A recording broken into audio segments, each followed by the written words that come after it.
Hi guys, comment বক্সে অনেকেই অনেক দিন ধরে প্রশ্ন করছেন অ্যাকচুয়ালি এলএফএসের ব্রোকারের এমডি সত্যি কি এবং আদেও কি পেমেন্ট দেবে না এইভাবে মানুষকে ঠকিয়ে যাবে।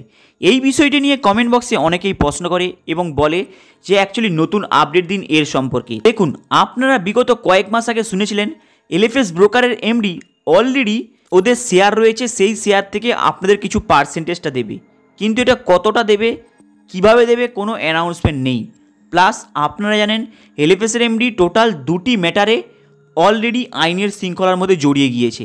একটি হলো খুনের মামলা, উড়িষ্যার ব্যক্তি যে ক্লেম করেছে সেটাকে নিয়ে। কিন্তু এখানে মেন বিষয়, যদি এলএফএস ব্রোকারের এমডি জেল থেকে বেরিয়ে আসে তাহলে কি পাবলিকের পেমেন্ট দেবে না আবার দুবাইয়ে চলে যাবে? কারণ আপনারা জানেন এলএফএসের ব্রোকারের অলরেডি কিছু পরিমাণের অ্যামাউন্ট দুবাইয়ে ওদের লাইভ ট্রেডিং করানোর জন্য দেওয়া রয়েছে। তাহলে এইভাবে যদি লাইভ ট্রেডিং করার জন্য যদি অ্যামাউন্ট দেওয়া থাকে, এখানে কিছু পাবলিক রয়েছে যারা গোপনে হয়তো পেমেন্ট পাচ্ছেন এলএফএস ব্রোকারের যে ওদের লাইভ ট্রেডিং করতে দিয়েছে ফরেক্স ব্রোকারে, সেখান থেকে হয়তো আপনারা দু একজন হয়তো শুনছেন এই বিষয়টি, কিন্তু এটা কতটা সত্যি সেটা কিন্তু কেউ জানে না। জাস্ট আপনারা শুনছেন যে এলএফএস ব্রোকারের এমডি ফরেক্সের জন্য ট্রেডিং করতে পাঠিয়েছিল, সেখান থেকে কিছু পরিমাণে ইন্টারেস্টটা পেয়েছে। কিন্তু এলএফএস ব্রোকারের এমডি টোটাল দুটি মামলাতে জড়িয়ে আছে, একটি হলো খুনের মামলা, আরেকটি হলো এলএফএস ব্রোকারের যে হিউজ পরিমাণে অ্যামাউন্টটা কোথায় গিয়েছে। এই মুহূর্তে অনেকে প্রশ্ন করছে, দাদা অ্যাকচুয়ালি এলএফএসের এমডি যদি জেল থেকে বেরিয়ে আসে তাহলে কি পেমেন্ট দেবে? এবার অনেকে মতামত করছে জেল থেকে বেরিয়ে আসা মানে তো এলএফএসের এমডি তো অলরেডি পালিয়ে যাবে। কারণ আপনারা জানেন এই মুহূর্তে এলএফএস ব্রোকারের মধ্যে হিউজ পরিমাণে পাবলিকের অলরেডি অ্যামাউন্ট জড়িয়ে আছে, অল ওয়েস্ট বেঙ্গল, উড়িষ্যা থেকে শুরু করে অনেক জায়গাতে আপনারা প্রত্যেকে দেখেছেন।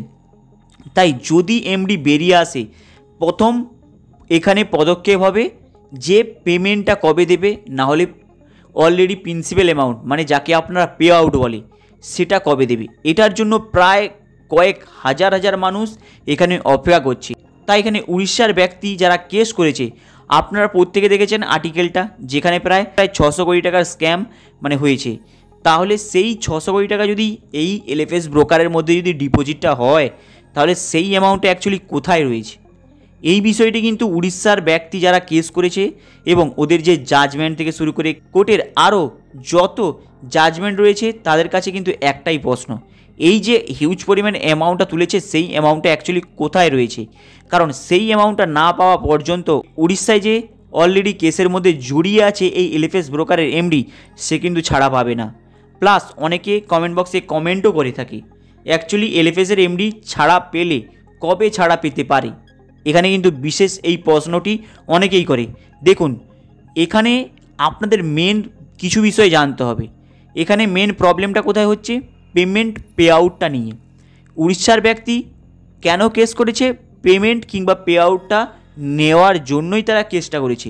তাই যদি এলএফএসের এমডি সেখানে তাদেরকে কিছু পরিমাণে এবং পার্সেন্টেজ হিসাবে যদি দিয়ে দেয়, তাহলে হয়তো জামিনে বেরিয়ে আসতে পারে।